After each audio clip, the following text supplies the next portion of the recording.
God is good all the time. దేవుడు అన్ని వేళలా మంచివాడు, ఆయన మంచి చేసేవాడై ఉన్నాడు. Amen, amen. ఈరోజు చాలా ప్రత్యేకమైనటువంటి రోజు. ఏం రోజు అంటే పాస్టర్స్ డే. సో మరి అందరికీ రోజులు ఉన్నట్టుగా 2019 సంవత్సరం నుంచి అనుకుంటా మరి దైవ సేవకులను కూడా గౌరవించాలి అనేటువంటిది ఒక అద్భుతమైనటువంటి రీతిగా ఏర్పాటు చేసి మరి అక్కడి నుంచి ప్రతి అక్టోబర్ నెలలో 2వ ఆదివారాన్ని ఈ యొక్క పాస్టర్స్ డేగా ప్రకటించడం జరిగింది. Amen, amen. పాస్టర్ గారు అంటే ఎవరు? ఇంకా పాస్టర్ గారు అంటే పాస్టర్ గారు అంతేనా? పాస్టర్ గారు అంటే కాపరి. చెప్పండి అందరూ కూడా, కాపరి. ఆమెన్. సరే, దేవుని వాక్యంలోనికి వెళ్తూ నేను ఈరోజు చాలా ప్రాముఖ్యమైన విషయాలు నేను చెప్తాను. దైవ సేవకులను మనం ఎలా గౌరవించాలి, దైవ సేవకులతో మనం ఎలా ఉండాలి, ఈ విషయాలన్నీ నేను మీ మధ్యకి తీసుకొస్తూ ఉండగా చాలా జాగ్రత్తగా వినాలని ప్రభు పేరట నేను మనవి చేస్తూ ఉన్నాను. హెబ్రీ పత్రిక 13వ అధ్యాయం 17వ వచనం చదువుకుని ఈరోజు వాక్యపు వెలుగులో ముందుకెళ్దాం. హెబ్రీ పత్రిక 13వ అధ్యాయం 17వ వచనం. మీ పైని నాయకులుగా ఉన్నవారు లెక్క అప్పచెప్పవలసిన వారి వలె మీ ఆత్మలను కాయుచున్నారు. వారు దుఃఖముతో ఆ పని చేసిన ఎడల మీకు నిష్ప్రయోజనము గనుక దుఃఖముతో కాక ఆనందముతో చేయునట్లు వారి మాట విని వారికి లోబడియుండుడి. స్తోత్రం దేవా. సర్వోన్నతుడా, ఈరోజు ఈ యొక్క వాక్యపు వెలుగులో మమ్మల్ని అందరం నడిపించి బలపరిచి విత్తబడుచున్న వాక్యం వ్యర్థం కాకుండా ప్రతి హృదయంలో నాటబడి నూరంతల పంట నిమిజర కృప చూపించమని యేసుక్రీస్తు నామములో ప్రార్థించి నమ్మి పొందుకుని ఉన్నాం తండ్రి. ఆమెన్. హల్లెలూయా, హల్లెలూయా. మీరు నమ్మినా నమ్మకపోయినా దేవుడు అభిషేకించినటువంటి వారిలో అభిషేకం అనేటువంటిది ఉంటుంది. వారు ఏ స్థలంలో అడుగుపెట్టినా కూడా అద్భుతాలు జరుగుతాయి. హల్లెలూయా. నేను గొప్ప అని చెప్పను, కానీ నేను నమ్మిన దేవుడు చాలా గొప్పోడు. నమ్మిన వారు దేవునికి స్తోత్రం చెప్దాం. హల్లెలూయా, హల్లెలూయా. ఇక్కడ మీ పైన నాయకులుగా ఉన్నవారు లెక్క అప్పచెప్పవలసిన వారి వలె మీ ఆత్మలను కాయిచున్నారు. కాపరి అనగా ఏంటంట? కాచేవాడు, మందని కాపలా కాచేవాడు. అనేక శ్రమలు, ఇబ్బందులు, బాధలు అన్నీ వచ్చినప్పుడు మరి కాచేటువంటి వాడు అనమాట. ఈ యొక్క కాపరి ఉద్యోగం అనేటువంటిది ఎలా ఉంటుందంటే చాలా కాంప్లికేటెడ్ జాబ్ అనమాట.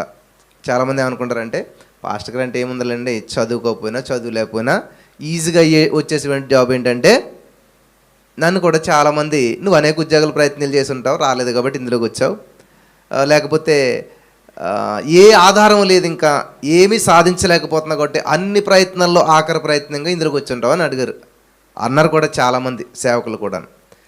అన్ని ప్రయత్నాలు చేసిగా ఆఖరి ప్రయత్నంగా వచ్చేటువంటిది కాదండి ఇది. ఈ కాపర్ ఉద్యోగం ఎలా ఉంటుందంటే, ఈ యొక్క కాపర్ అనేటువంటి దేవుడిచ్చినటువంటి అవకాశాన్ని మనం ఎలా తీసుకోవాలంటే చాలా అద్భుతంగా తీసుకోవాలి. ఒక సిచ్యువేషన్ ఎలా ఉంటుందంటే, సడన్గా ఒక ఫోన్ వస్తుంది, అన్నా నాకు డిఎస్సిలో జాబ్ వచ్చిందన్నా అంటే ఎంత సంతోషంగా ఉంటుంది.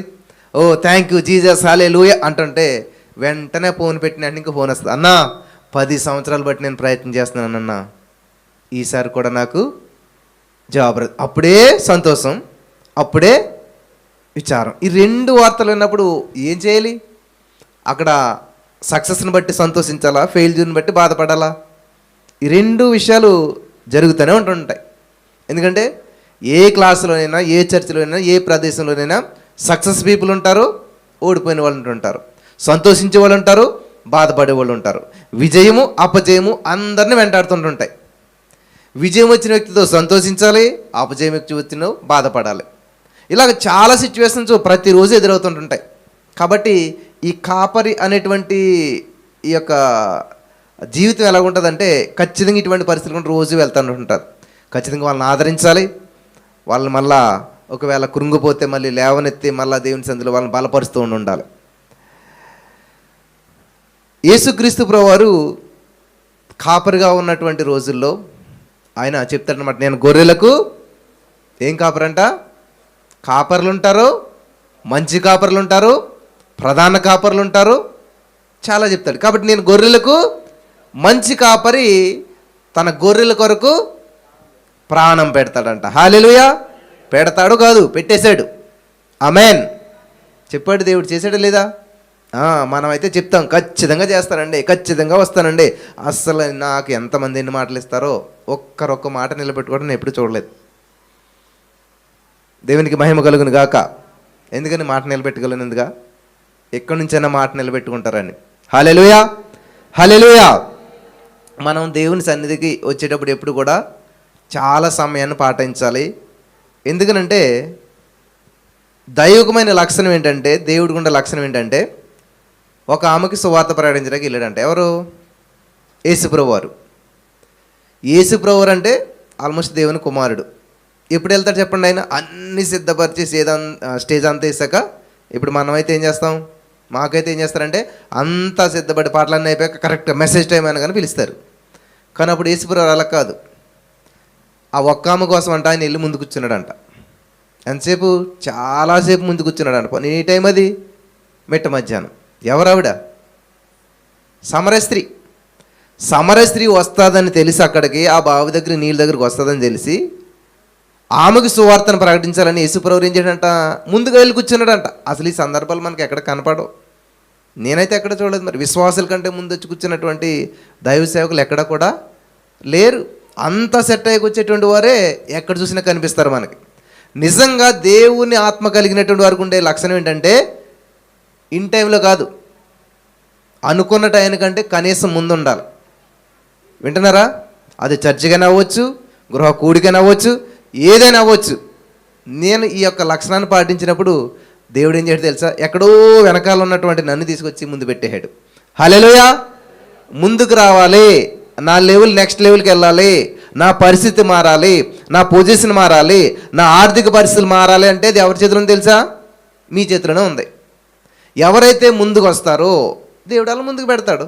అంతే కదా, ముందు వచ్చినట్టు ముందు కూర్చుంటారు. మీరు ముందు వచ్చాక అన్ని ఫిల్ అయిపోయాక ముందు కూర్చున్నట్టు అవకాశం ఉంటుందా? ఉండదు.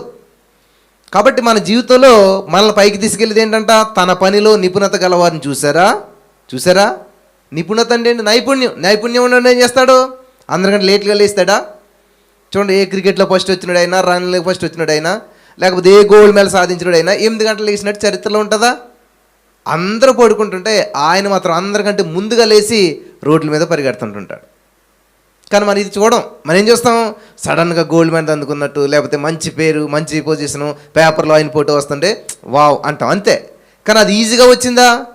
కాదు. ఇక్కడ ఉన్న మీ అందరికీ కూడా లైఫ్లో సక్సెస్ అవ్వాలి, మంచి స్థితికి వెళ్ళాలి, మంచి జీవితం జీవించాలి అని ఆశ ఉంటుంది. కానీ అది ఎక్కడ ప్రారంభించబడుతుంది తెలుసా? మొట్టమొదట డిసిప్లిన్, టైం పంక్చువాలిటీ పాటించేటువంటి వారి జీవితం ఎప్పటికీ అలా ఉండదు ప్రియులారా. మీరు చాలామంది అంటుంటారు, ఎప్పుడు చూసిన ఇలాగే ఉంటుందండి, ఎంత ప్రార్థన చేసిన ఇలాగ ఉంటుందండి, ఈ అప్పు తీరట్లేదండి, ఈ సమస్య తీరట్లేదండి, మా కుటుంబ పరిస్థితులు బాగుపడతలేదండి. అట్లా ఉండవు. నేను చెప్తాను కదా, ఖచ్చితంగాను మీరు ఎప్పుడైతే మీకు ఇచ్చినటువంటి సమయాన్ని సద్వినియోగం చేసుకోవాలి. దేవుడు అది చెప్తున్నాడు, దినములు చెడ్డవి కనుక జాగ్రత్తగా ఉండట్లేదని. సమయాన్ని సద్వినియోగం చేసుకోవాలి. హల్లెలూయా. సద్వినియోగం అంటే ఏంటి? మీకు 10 నిమిషాలు ఇస్తే 5 నిమిషాల తర్వాత వస్తే సద్వినియోగం చేసుకున్నట్ట, దుర్వినియోగం చేసినట్ట కదా? ఖచ్చితంగా అందరూ ఫెయిల్ అయిపోతుంటారు. నేను ఒక్కనే సక్సెస్ అవుతున్న విషయంలో దేవుడు నన్ను హెచ్చిస్తూనే ఉంటుంటాడు. హల్లెలూయా. కనీసం నా వెనకాలన్న రాటకు ప్రయత్నం చేయండి. నాతో రాకపోయినా కానీ అద్భుతంగా మీరంతా కూడా ఆశీర్వాదాలను స్వతంత్రించుకుంటారు. ఆమేన్, ఆమేన్, హల్లెలూయా. కాబట్టి మొట్టమొదట మనిషికి ఉండవలసింది ఏంటంటే డిసిప్లిన్. స్కూల్కి వెళ్ళినా కానీ ఎక్కడికి వెళ్ళినా కానీ ఏం చేస్తారు? ముందు చదువు కాదు, వాడు అసెంబ్లీకి స్కూల్ టైంకి రాకపోతే చితక కొడతారు బయట పెట్టి. ఎప్పుడైతే అది ఆటోమేటిక్గా వచ్చిందో అక్కడి నుంచి అన్నీ సెట్ అవుతాయి అన్నమాట. సో మీరు కూడా గృహిణులుగా ఉండొచ్చు, లేకపోతే పనిచేసే వాళ్ళు అవ్వచ్చు, జాబ్ చేసే వాళ్ళు అవ్వచ్చు, ఏదైనా సరే ఒక సిస్టమ్, ఒక టైము, ఒక డిసిప్లిన్ పాటించి చూడండి. మీ మీద అనేక మందికి మంచి ఇంప్రెషన్ వస్తుంది. ఈరోజు నీ పరిచర్య ఇంతగా విస్తరించబడ్డ కారణం ఏంటి తెలుసా? ఓన్లీ వన్ రీజన్ ఏంటంటే ఎర్లీ మార్నింగ్ 3:30 ప్రేయర్ అంటే ఖచ్చితంగా 3:30కు ప్రారంభించబడుతూ ఉన్నది. దాన్ని బట్టి అనేక మంది దీనికి కనెక్ట్ అవ్వటం, వారి జీవితాల్లో అద్భుతాలు చూస్తాం. దేవుడు చెప్పాడు ఎడతెగక, ఖచ్చితంగా అది తెగిపోకుండా ప్రతిరోజు చేయమన్నాడు దేవుడు. అలా ఎవరైతే చేస్తారో వారి జీవితాల్లో అద్భుతాలు చేస్తారు. హల్లెలూయా, హల్లెలూయా. ప్రియులారా గమనించండి, ఒక కారు నడుస్తూ ఉంది, దాంట్లో డ్రైవర్ లేకపోతే ఎలాగుంటుంది? ఒక ట్రైన్ నడుస్తూ ఉంది, దాంట్లో డ్రైవర్ లేకపోతే ఎలాగుంటుంది? ఒక ఫ్లైట్ ఫ్లై చేస్తూ ఉంది, ఎగురుతూ ఉంది, దాంట్లో ఆ ఫ్లైట్ నడిపే వ్యక్తి లేకపోతే ఎలాగుంటుంది? ఎంత గందరగోళం ఉంటుంది. ఒక ఓడ ప్రయాణం చేస్తూ ఉంది, ఆ ఓడ నాయకుడు లేకపోతే ఎలాగుంటుంది? అలాగే సంఘం అనేటువంటిది కూడా ఒక నాయకుడు. కాపరంటే నాట్ ఓన్లీ ఇది వాక్యం చెప్పే వ్యక్తి అని కాదు, సంఘ నాయకులు, సంఘ కాపరి. ఆ వ్యక్తి లేకపోతే, ఫర్ ఎగ్జాంపుల్ మీరు ఎప్పుడైనా చదువుకునే స్కూల్లో చూడండి, ఎప్పుడైతే టీచర్ లేడో, అంటే మ్యాథ్స్, ఫిజిక్స్, సైన్స్ అని ఉంటాయి కదా, మ్యాథ్స్ చెప్పేసిన వ్యక్తి వెళ్ళిపోయి మళ్ళీ ఫిజిక్స్ చెప్పే వ్యక్తి రావడానికి ఒక 2 నిమిషాల గ్యాప్ ఉంటుంది. ఈ 2 నిమిషాల గ్యాప్లో క్లాస్ ఎంత గందరగోళం ఉంటుందో చూసారా? ఎందుకని అంటారు? మాస్టర్ ఎప్పుడైతే లేడో వాళ్ళ ఇష్టం, గందరగోళం. మోసే గారు ఎప్పుడైతే తప్పుకున్నాడు అక్కడ మొత్తం అంతా ఏమైపోయింది? అప్పుడు దాకా దేవుడు దేవుడు దేవుడు అన్నట్టు వాళ్ళంతా జీవితం అంతా కూడా గందరగోళం అయిపోయింది, మారిపోయింది. కాబట్టి ఈ రోజున ఈ మాటలు వింటున్న ప్రియమైనటువంటి సహోదరి స్నేహితులరా, ఎవరి జీవితాల్లోనైతే, మొన్న ఆర్టీసీ బస్సు వెళ్తుంది సడన్ గాను, ఆ డ్రైవర్కి ఏమైంది? హార్ట్ అటాక్ వచ్చింది.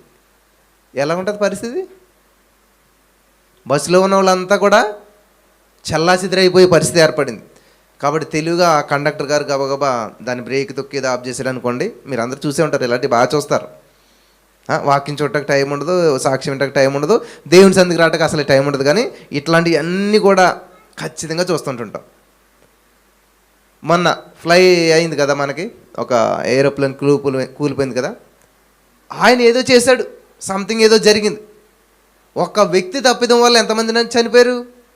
అంటే నాయకుడు తేడాగా ఉన్నట్లయితే, నాయకుడు కరెక్ట్గా లేకపోతే ఆ పరిస్థితి అంతా కూడా చెల్లాచెదిరైపోతుంది. హల్లెలూయా, హల్లెలూయా. కాబట్టి ఈ రోజున ఈ మాటలు వింటున్న ప్రియమైనటువంటి సహోదరి స్నేహితులరా, దయచేసి చాలా జాగ్రత్తగా వినాలని ప్రభు పేరట మనం చేస్తూ ఉన్నాను. సామెతల గ్రంథం 11వ అధ్యాయం 24వ వచనంలో ఒక మాట ఉంది, మనం చదువుతాం. సామెతల గ్రంథం 11వ అధ్యాయం 14వ వచనం.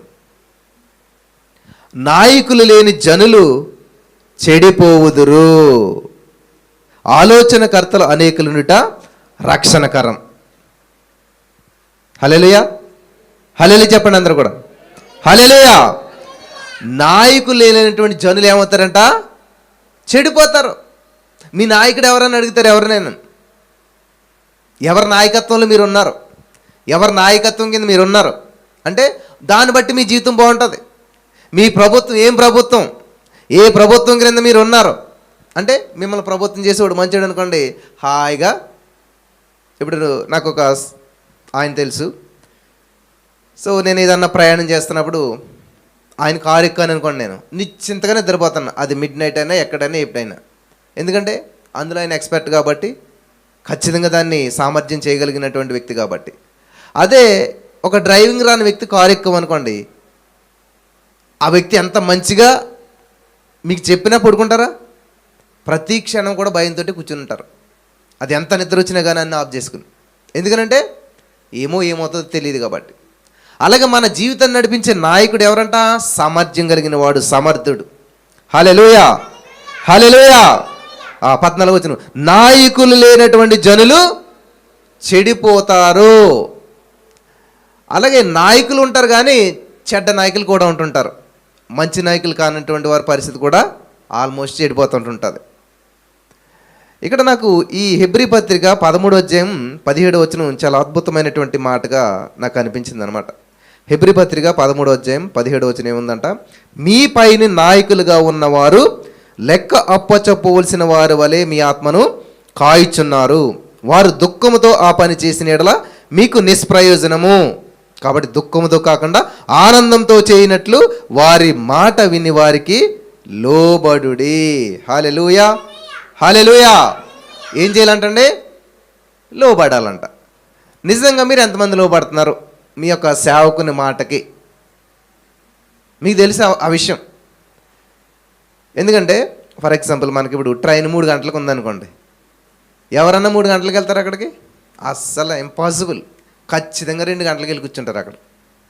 ఇంకొంతమంది అయితే 1 గంట. రాత్రి మేము ఎక్కిన ట్రైన్ కరెక్ట్గా మేము పావు గంట ముందు అరగంట ముందు ఎక్కాం. కానీ అందులో అన్నంటే కొంతమంది గంటన్నర ముందు ఎక్కువచ్చున్నారంట. మరి అదే చర్చికి అయితే స్టార్టింగ్ ప్రేయర్కి మనం ఎప్పుడైనా ఉంటామా? అసలు స్టార్టింగ్ ప్రేయర్కి ఉన్న సందర్భాలు ఎన్ని ఉంటాయి? చాలా తక్కువ ఉంటాయి. పాటలు అయ్యాక, లేకపోతే వాక్యం మధ్యలోను, లేకపోతే ఇంకా చివరి ఆశీర్వాద ప్రార్థనలు వస్తుంటుంటాం. ఇలా వచ్చి మనం ఆశీర్వాదాన్ని పొందుకోవాలంటే ఎలా పొందుకోగలుగుతాం? దేవుడు చెప్తున్నాడు, నువ్వు చేస్తే నేను చేయవలసింది నేను చేస్తాను. కాబట్టి లెక్కప్ప చెప్పవలసిన బాధ్యత మాకు ఉన్నది. ఏమని లెక్కప్ప చెప్పాలి? వేసేసేయండి, పాస్ చేసేసేయండి అని చెప్తాడు మాస్టర్. ఏమన్నాను? అటెండెన్స్ చూస్తారు. అటెండెన్స్ తక్కువ అయితే డాక్టర్ సర్టిఫికెట్ అంటారు స్కూల్లోను. ఇలాగా గ్రేస్ మార్క్స్ అని ఉంటాయి.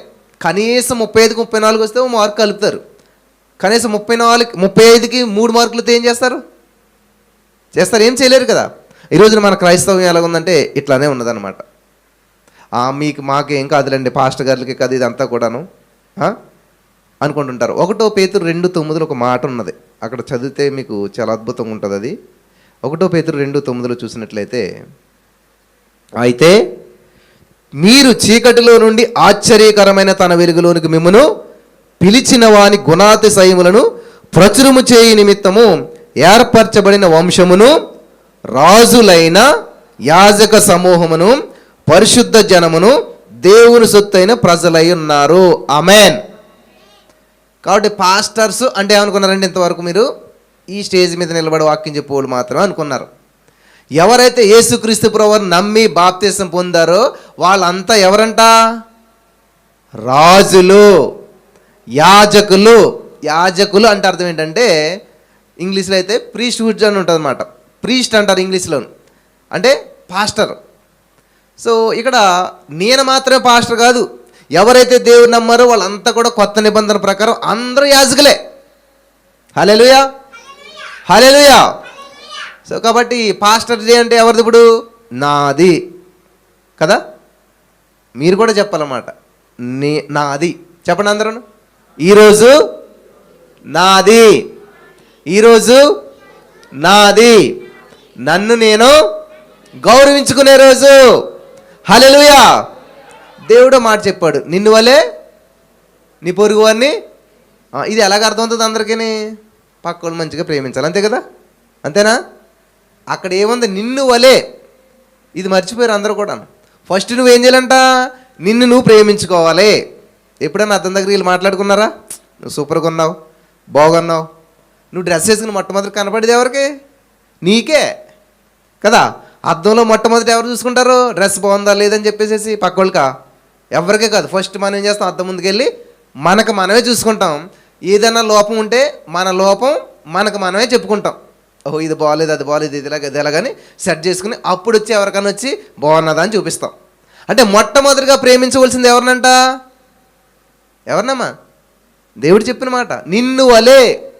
నిన్ను నువ్వు ఎలాగైతే ప్రేమించుకుంటావో, ఇదే చాలా చేసే పొరపాటు అనమాట. చాలామంది ఏమంటే తెలిసి, ఎందుకో నా జీవితం, ఎందుకు పుట్టాను అసలేని. మరి ఇంక పక్కల్ని ఏం ప్రేమిస్తారు? అసలని వాళ్ళని అలా సహించుకునే వాళ్ళు పక్కల్ని ఏం ప్రేమిస్తారు? ఇంక పరిచర్య ఏం చేస్తారు? మళ్ళీ ఏమంటే తెలుసా, అసలు పరిచర్య చేయాలని ఉందండి, దేవుడు పని చేయాలని ఉందండి. మొట్టమొదట ఏం చేస్తున్నారు? వాళ్ళే అసహించుకుంటున్నారు. ఎందుకు పుట్టానో ఏంటో, నా జీవితం అర్థం కావట్లేదు, అంత గందరగోళంగా ఉంది, అసలు ఏది జరగట్లేదు, జీవితం అంత విరక్తి కలుగుతుంది. ఇట్లాంటి మాటలు మాట్లాడిన వాళ్ళు వచ్చేమంటారు? మళ్ళీ నేను దేవుని పని చేయాలనుకుంటున్నాను, దేవునికి సాక్షిగా ఉండాలనుకుంటున్నాను, దేవుని కొరకు జీవించాలనుకుంటున్నాను. చూసారా ఎలాంటి ఆలోచన విధానం ఉన్నదో. కాబట్టి మొట్టమొదట మనిషి చేయవలసిన పని ఏంటంటే, నిన్ను నువ్వు ప్రేమించుకోవడం నేర్చుకోవాలి. వింటున్నారా? నిన్ను నీవు ప్రేమించుకోవడం నేర్చుకోవాలి. హల్లెలూయా, హల్లెలూయా. నిన్ను ప్రేమించుకోవడం అంటే ఏం చేస్తావు? కొంచెం మంచి బట్టలు వేసుకోవాలి, మంచిగా ఉండాలి, నీట్గా ఉండాలి, నీ శరీరాన్ని నువ్వు కాపాడుకోవాలి. ఫర్ ఎగ్జాంపుల్, నిన్ను ప్రేమించుకోవడం అంటే ఏంటి? తెలియకుండా నీవు ఒంట్లో మార్పులు జరుగుతాయి. వయసు పెరిగి కొలిది ఎలాగైనా సరే. చిన్నతనంలో ఉన్నంత బలము, చిన్నతనంలో ఉన్నంత శక్తి ఉండదు. కొంచెం వయసు పెరిగి కొలిది కాంప్లికేషన్స్ వస్తుంటుంటాయి, బాడీలో చేంజెస్ వస్తుంటాయి, నెమ్మదిగా లావ్ అవుతుంటుంటాం. ఒక్క నైట్లో 100 కేజీలు ఎవరైనా పెరుగుతారా? కదా. కనీసం ఒక్క నైట్లో 10 కేజీలు ఎవరైనా పెరుగుతారా? పెరగరు. కనీసం ఒక 4-5 కేజీలు పెరగడానికి 4 రోజులన్నా పడుతుంది. 4 రోజుల తర్వాత నీ బట్టలు ఏమవుతాయి? టైట్ అవుతాయి. దేవుడు కూడా 120 సంవత్సరాలు టైం ఇచ్చాడంట మొత్తం భూమిని తుడిచిపెడతాకి. కనీసం ఎప్పుడైనా మారు మనసు పొందిన వాళ్ళకి అవకాశం వచ్చేది. అంటే నీ బాడీలో చేంజెస్ వస్తూ ఉన్నాయి, నువ్వు లావ్ అవుతున్నావు, వెయిట్ పెరుగుతున్నావు, అన్ని సిమ్టమ్స్ ఎప్పటి నుంచో వస్తూనే ఉంటాయి. కానీ ఏం చేస్తావు? 3 కేజీలే కదా, 5 కేజీలే కదా, 10 కేజీలే కదా అని ఎక్కడి నుంచి ఎక్కడికి వెళ్ళిపోయినా కూడా నువ్వు శ్రద్ధ తీసుకోలేదు. అంటే నువ్వు నేను ప్రేమిస్తున్నావు లేదా? ఇప్పుడు ప్రేమించలేదు. ఎందుకంటే 60 కేజీలు 70 కేజీలు ఉండే నువ్వు 100 కేజీలు దాటేసావు. అంటే ఎంత నిర్లక్ష్యం చేసేసావు. నీ బాడీ మీద నీకు శ్రద్ధ లేదు, నిన్ను నువ్వు ప్రేమించుకోవట్లేదు, నీ బాడీకి ఎక్సర్సైజ్ లేదు, శ్రద్ధ లేదు, ఏం తినాలో తినట్లేదు, తినకూడదు తినేస్తున్నావు, ఇష్టానుసారంగా జీవించేస్తున్నావు. మరి ఇంకా దేవుని పని ఎలా చేస్తాం? దేవుడిని ఎలా ప్రేమిస్తాం? I love you Jesus, thank you Jesus ఎంత చెప్పినా ఏం ఉపయోగం అసలేని. దేవుడేమో నీ దేవుం నా ఆలయం అంటున్నాడు. ఏమో ఇప్పుడు ఇక్కడ చెత్త వేసి ఇదంతా పాడు చేసి కంపు కొడుతుంది అనుకోండి, ఎవరైనా వచ్చి కూర్చుంటారు? ఇక్కడ ఇంత నీట్గా పెట్టి ఏసీ పెడితేనే కొంచెం అన్కంఫర్ట్ ఫీల్ అవుతుంటాం మనం. అలాంటిది ఇక్కడ చెదారం వేసి అక్కడ పిల్లలు తినేసిన చాక్లెట్లు ఇవి వాటర్ బాటిల్ ఇవన్నీ నిండా పాడేసి కూర్చుంటే ఎవరైనా వచ్చి కూర్చుంటారా? ఒకవేళ వచ్చినా తలుపు తీసినట్టు స్మెల్ వస్తుంది అనుకోండి, ఏం చేస్తారు? ఉంటారా? కానీ మన జీవితం అంతా కంపే. కానీ ఎసయ్యా రండి రండి రండి రండి పరిశుద్ధాత్ముడు ఎక్కడికి వస్తాడు? ఈ కంపులోకి వచ్చేసేసంట ఆయన ఇందులో నివాసం చేసేయాలంట, అద్భుతాలు చేసేయాలంట, మన జీవితం బాగుపడిపోవాలి, మన బిడ్డల జీవితం బాగుపడిపోవాలి, మనం అభివృద్ధి చెందిపోవాలి, అప్పులు తీరిపోవాలి, ఇవన్నీ జరిగిపోవాలి. అసలు ఆయన వత్తగే అవకాశం లేదు. ఒక సహోదరి మీకులంటే ఆవిడ పాస్టర్ గారిని ఇన్వైట్ చేసిందంట. ఇన్వైట్ చేసి ఏం చేసింది? చాలా బిజీగా ఉంది, పాస్టర్ గారు బెల్ల కొట్టారు, వచ్చాడు. వచ్చినట్టు ఏం చేసింది? గబగబ కుర్చీ వేసేసి మాట్లాడింది, అయ్యగారు కూర్చోండి కూర్చోండి అని. అయ్యగారు కూర్చుందని చూద్దులోకి కోడిని పెంచుతుంది ఆవిడ బాగా. ఏం చేస్తుంది? ఏం చేసిందో కోడి పాస్టర్ గారి కంటే ముందు వెళ్ళి అందులోనూ చేయవలసింది కాస్త చేసేసింది. ఇది ఆవిడ చూడలేదు ఎందుకని. పాస్టర్ గారు చూశారు. ఎంత బతిమల్లో కూడా పాస్టర్ గారు కాళ్ళు ఆతున్నాయి కానీ కూర్చోట్లేదంట. ఎందుకని? ఇంకా అర్థమవుతుంది, ఇలాంటి ఎంత వాక్యం అర్థమవుతుంది కానీ ఇలాంటిది బాగా అర్థమవుతుంది. చూసి చూసి పాస్టర్ గారు, అమ్మా నేను మళ్ళీ వస్తాను ఖచ్చితంగా, అప్పుడు నేను కూర్చుంటాను, ఇప్పుడు టైం లేదు, అక్కడ సహోదరికి డెలివరీ టైం అంటే వెళ్ళి ప్రార్థన చేయాలని చెప్పేసి వెంటనే వెళ్ళిపోయాడంట. అంటే ఒక సేవకుడికే అంత చిన్న విషయంలో ఇలా ఉంటేనే కూర్చోలేదు. మరి అలాంటిది పరిశుద్ధుడైనటువంటి దేవుడు మన ఇంటికి వచ్చి మన హృదయంలోకి వచ్చి ఎలా కూర్చుంటాడు? ఎలా నివాసం చేస్తాడు? మన ఆలోచనలే అంత మలినం, మన చూపులే అంత మలినం. ఇంత విధానంగా మనం జీవించేస్తూ దేవుడా రావాలి దేవుడా రావాలి ఎన్ని పాటలు పాడతామో, ఎంత కన్నీరు కారుస్తామో, దానివల్ల ఏ ఉపయోగం ఉండదు. మొట్టమొదటి ఏం చేయాలంట? మీకు తెలీదు, ఫస్ట్ మేము వచ్చి క్లీన్ చేస్తాం ఇదంతా. నేనే చెత్త అంతా ఏరుతుంటాను, వచ్చి కుర్చీలకి ఏమైనా డస్ట్ ఉందో చూస్తుంటుంటాం. ఎప్పుడైతే ఇటువంటి పరిచర్య చేస్తామో ఏ చెట్టుకైనా సరే వేర్లు ఎక్కడ ఉంటే తెలుసా? లోపల. ఎంత బలంగా వేర్లు ఉంటే అంత పైకి పోతుంటుంటుంది. కాబట్టి మీరు రహస్యంగా దేవుని చెందులో చేసే పని చాలా అద్భుతమైన ఫలితాలు తెచ్చిపెడుతుంది. స్టేజ్ ఎక్కి మైక్ ఇచ్చి మాట్లాడుతాను నేను అంటాను, చాలా ఈజీ అంటాను. ఎందుకు తెలుసా? చూడండి, చెట్టు ఎప్పుడైతే బలపడిపోయిందో ఆటోమేటిక్గా దాంట్లోంచి కొమ్మలు కొమ్మలు వచ్చేస్తాయి, పువ్వులు కాయలు విస్తారంగా వచ్చేస్తాయి. కానీ అది వేర్లు నాటుకునేంత వరకు దానికి సహాయపడాలి, అది నిలబడేంత వరకు దానికి సపోర్ట్ చేయాలి. ఒక్కసారి స్టాండర్డ్ అయిందా విస్తారమైన ఫలాలు ఫలిస్తుంది. హల్లెలూయా హల్లెలూయా. కాబట్టి దేవుని సేవకుడు అంటే ఏంటంటే మీ సమస్యను తన సమస్యగా భావించి నిరంతరం ప్రార్థిస్తూ ఉంటుంటాడు. కానీ మనం అంతా కూడా ఏదో లోపం, అలా కూర్చున్నాడేంటి, ఆయన అలా నుంచున్నాడేంటి, ఫోన్ బైబిల్ పక్కన పెట్టాడేంటి, మధ్యలో హాయ్ అన్నాడేంటి, మధ్యలో వాటర్ తాగాడేంటి, ఎన్ని లోపాలు వెతుకుతామో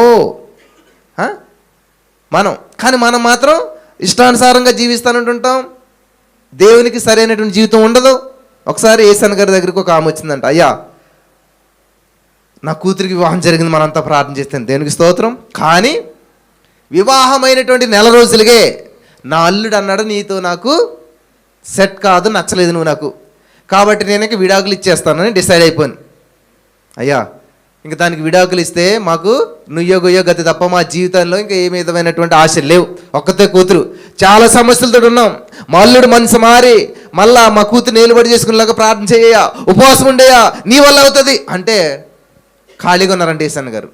సరే మరి ఏం చేస్తాం, ఆమె బాధ నా బాధే కదా, మా విశ్వాస ముసలాంకి ఎవరున్నారు, మనం తప్ప, మనం కొడుకులు అంటాడు అని 3 రోజులు ఉపవాసం ప్రకటించాడు పాస్టర్ గారు. అరే నన్ను ఎవరు డిస్టర్బ్ చేసి నేను ఎక్కడికి రానని చెప్పి గదిలో కూర్చొని ప్రార్థన చేస్తున్నాడట. అసలు ఏం ముట్టుకోకుండా ఉపవాసం. ఎవరి కోసం? ఆవిడల్లుడి కోసం ఈయన ఉపవాసం ఉండి ప్రార్థన చేస్తున్నాడు. ఒకరోజు చేశాడు, 2 రోజులు చేశాడు. మరి ఈవిడ ఎలాగుందో తెలియాలి కదా పాపం, ఇంకెంత బాధలు ఉందని చెప్పి 2 రోజుల తర్వాత ఈశాన్ గారు ఏం చేశారంటే, ఆ ముసలమ్మని దర్శిందాము, వెళ్ళి కొంచెం ధైర్యం చెప్పి, అమ్మ దేవుడు అద్భుతం చేస్తాను, నేను ప్రార్థన చేస్తానులే, ధైర్యంగా ఉండు, ధైర్యం చెప్తారని వెళ్ళాడంట. వెళ్ళేసరికి ఏమైందంట, తలుపు సగం తీసున్నదంట. సరే పర్వాలేదులే, తలుపు తీసున్నదని చెప్పి తలుపు దాకా వెళ్ళలోకి ఆ ఇంటికి సమీపించుతుండగానే ఈశాన్ గారికి గుమ్మలాడుతా మంచి చికెన్ స్మెల్ వస్తుందంట. అయ్యి బాబు ఎక్కడి నుంచి వస్తుంది, నన్ను ఉపవాసం ఉన్నదండి, ఈవిడ కూడా ఉపవాసం ఉండి ఉంటుంది, కానీ ఇది ఎక్కడి నుంచో అనుకుని నెమ్మదిగా వెళ్ళాడంట. వెళ్ళేసరికి ఆ స్మెల్ ఎక్కడి నుంచి అంట, వీళ్ళింట్లోంచే వస్తుందంట.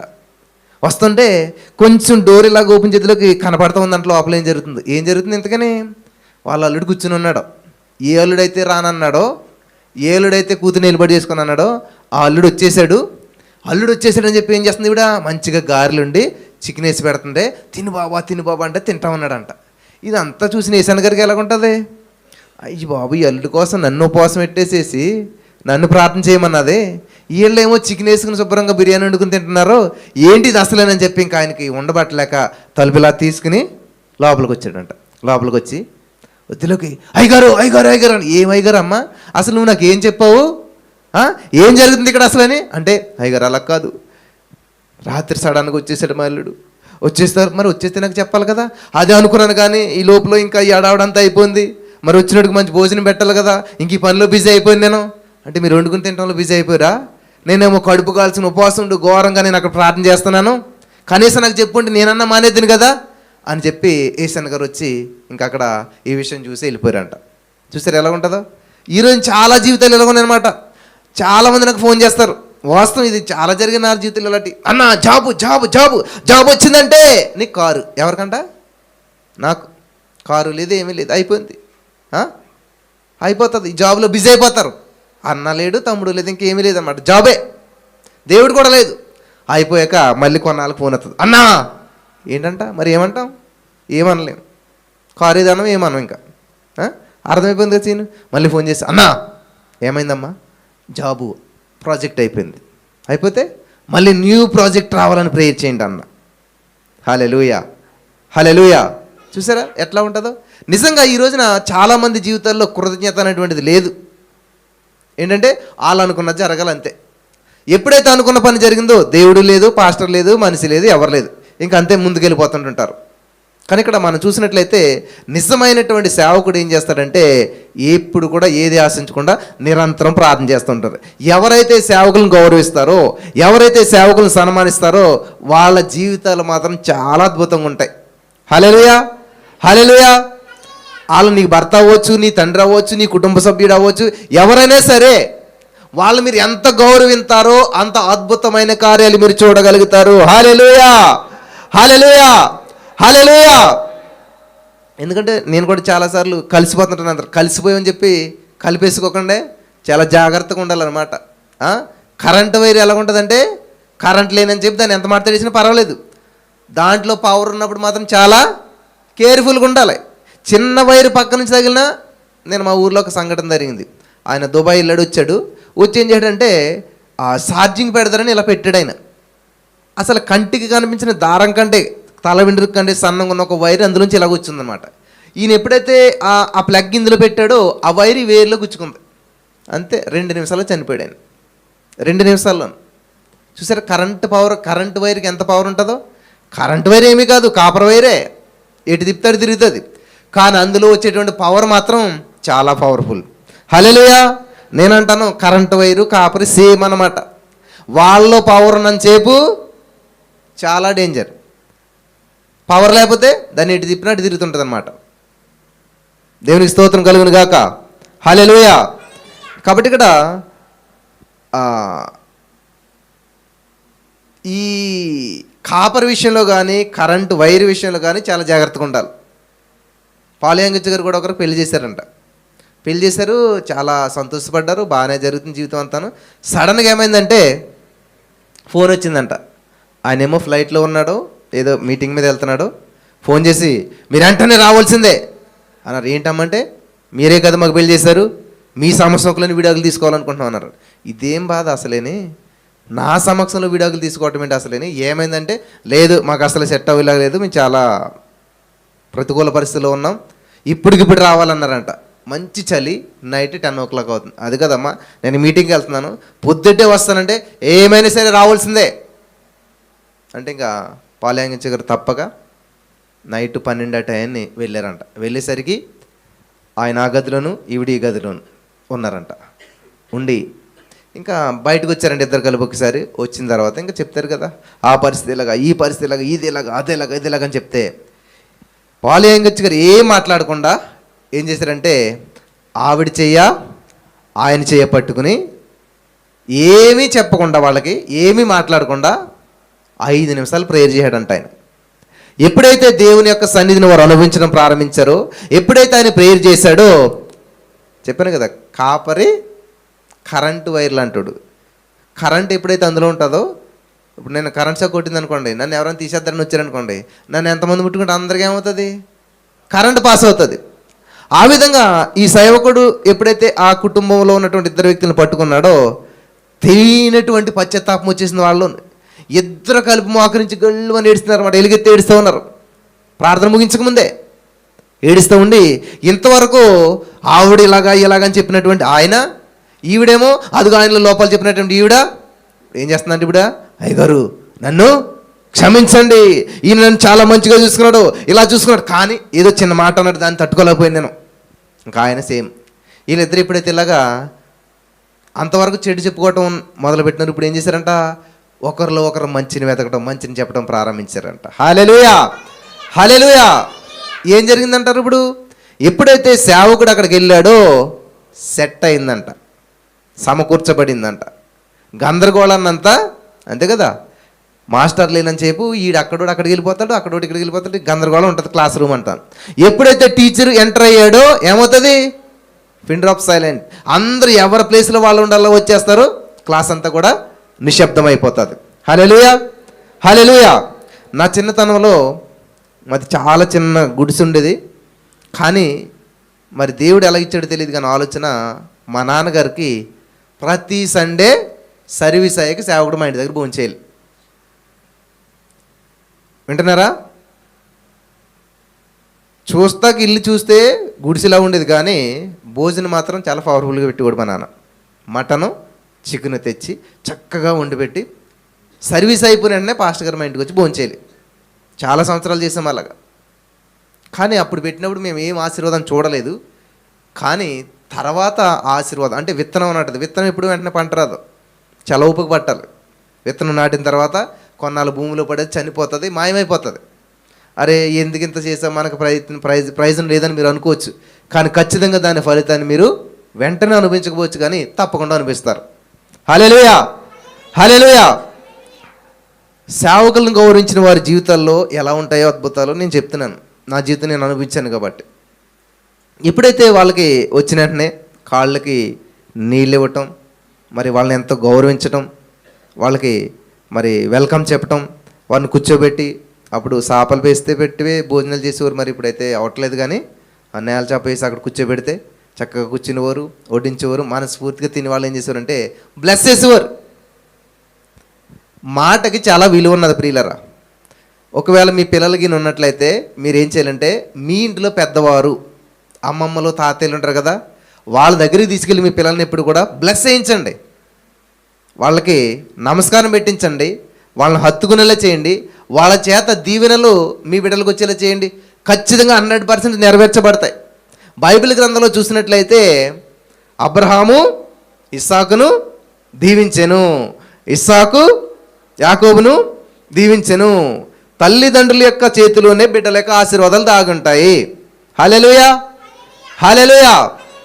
నా బిడ్డలు కడుపులో ఉండగానే నేను పలికి అనమాట, మీరు గొప్పోళ్ళు అవుతున్నారు, మీరు ప్రయోజకులు అవుతున్నారు, మీరు అనేక మందికి ఆశీర్వాదకరంగా ఉంటున్నారు. ఆమెన్. మీకు అందరికీ తెలుసు విలీనా సెలియమ్స్ అని. ఏం చేస్తారు వాళ్ళు? తెలియదా? షటిలా, టెన్నిసా? వాళ్ళిద్దరు కడుపులో ఉండగానంటే వాళ్ళ నాన్న ఏం చేసాడంటే, మీరు వరల్డ్ నెంబర్ 1 అవుతున్నారు, మీరు గొప్పగా స్పోర్ట్స్లో రాణిస్తున్నారు అని రోజు పడిపోవాడంట ఆయన. ఎప్పుడైతే పలికాడో ఊహించని రీతిలో వాళ్ళు పుట్టిన తర్వాత, పెరిగిన తర్వాత, పెద్దలైన తర్వాత ప్రపంచంలోనే గొప్ప పేరు సంపాదించుకున్నారు. హల్లెలూయా, హల్లెలూయా, హల్లెలూయా. ప్రియులు గమనించాలి, ఏదన్నా మీకు విషయం ఉంటే, ఒక సేవకుడి మీద మీకు ఏదన్నా ఏదన్నా ఉంటే దయచేసి దాన్ని మనసులో పెట్టుకోకండి. ఒకవేళ మీ సేవకుడి గురించి మీరు వ్యతిరేకంగా ఎవరన్నా మాట్లాడుతుంటే, ఫర్ ఎగ్జాంపుల్ మా నాన్న గురించి ఎవడన్నా వచ్చిన దగ్గర చెడ్డగా చెప్పాడు అనుకోండి, ఏం చేస్తాను నేను? అవునా అని చెవులు పెద్ద చేసుకుని వింటానా? వెంటనే ఏదున్నా సరే రివర్స్ అవుతాం, వింటకి ఇష్టపడం, ఎదిరింతాం. అలా చేసిన రోజున దేవుడి నామానికి మహిమ వస్తుంది. మోసే గారి గురించి వాళ్ళ సొంత అక్క, సొంత అన్న మాట్లాడుకుంటున్నారంట. చూసావా, వాడు చెప్తేనే అద్భుతాలు జరుగుతాయా? ఎవరో ఒక ఆవిడ్ని గ్రౌండ్ చేసుకుంటున్నాడు, ఇట్లాగా అట్లాగని చెప్పి, మరి ఎందుకు వచ్చిందో టాపిక్ తెలియదు కానీ వాళ్ళిద్దరు మాట్లాడేసుకుంటున్నారు. ఈ విషయం మోసేకి తెలియలేదు, కానీ ఎవరు విన్నారంట? దేవుడు విన్నాడు. దేవుడిని మీటింగ్ వేశాడు. అహరోను, మిరియాము, మోసే మీరందరూ రండి గుడారంలో కంటే ఏం అర్థం అవ్వట్లేదు. మోసే నువ్వు అక్కడ ఆగు, మీ ఇద్దరు లోపలికి రండి. అసలు ఏం జరుగుతుంది అంటే దేవుడు వాళ్ళు ఏం మాట్లాడుకున్నాడో అంతా చెప్పేసాడంట. చాలా జాగ్రత్తగా ఉండాలి. సో దేవుని సందులో దైవ సేవకులు మనం ఎప్పుడైతే గౌరవిస్తామో, ఎంత అయితే గౌరవిస్తామో అంత అద్భుత కార్యాలు మనం చూడగలుగుతాం. నా జీవితంలో మరి నేను ఎక్కువగా సేవకుల దగ్గర ఉండేటువంటి వాడిని, సేవకుల్ని అనుసరించేటువంటి వాడిని, సేవకులకు సహాయపడేటువంటి వాడిని. ఇప్పుడంటే కార్లు, బైకులు ఇవన్నీ ఉన్నాయి, కానీ నా చిన్నతనంలో సైకిల్ మీద రోజుకి కొన్ని చెప్పాలంటే 100 కిలోమీటర్లు కూడా నేను వెళ్ళినటువంటి రోజులు ఉన్నాయి. హౌస్ విజిటింగ్లని అవని ఇవని చెప్పి సేవకుల వెనకాల కూర్చోబెట్టుకుని ప్రతి గృహానికి తిరగటం, ప్రతి గృహంలో ప్రార్థన చేయటం, గృహ కూడికలు పెట్టడం, ఆ గృహ కూడుకులు పెట్టడానికి సేవకులకి ఎంతగో సహాయపడటం. ఇప్పుడు ఇంత లైట్లు వచ్చాయి, అప్పుడు ఏం కాదు, 60 what bulb, yellow colour bulb ఉంటుంది కదా, ఆ బల్బుకి ఇంచుమించు ఇప్పుడు ఆ స్కూల్ దగ్గర నుంచి ఇక్కడికి రాగలమాట వైరు. ఆ వైర్ అక్కడ కరెంట్ తీగల మీద వేసి దాన్ని లాక్కుంటూ అట్టుకొచ్చి ఆ ఇంట్లో పెట్టి బల్బు, అంతే, ఇంకేముండేది కాదు. ఓ డ్రమ్ము, ఇప్పుడు మైకులు ఇవన్నీ ఉన్నాయి. ఇప్పుడు అసలు ఆ రోజులు ఇలాంటి ఏముండి కాదు. ఇంతమందికి వాక్యం చెప్పాలంటే ఎంత గట్టిగా మాట్లాడితే అంత గట్టిగా మాట్లాడాలి, అంతే. ఇంత టెక్నాలజీ ఇవన్నీ ఏమీ లేవు. కానీ ఈ రోజున అన్ని ఫెసిలిటీస్ ఉన్నా కానీ దేవుని సందులోకి వచ్చి పని చేయండి అంటే మనకు అసలు టైం కుదరట్లేదు. ఒకవేళ కుదిరినా కానీ చాలా పనులు యావగేషన్స్ ఎక్కువైపోయినాయి. ఈరోజు నేను చెప్తున్నాను పిల్లరా, నాకు అది గుర్తులేదు, తమిళనాడు సైడ్ ఎక్కడ అనుకుంటాను, ఒక 6 నుంచి 12 మంది ఉంటారన్నమాట.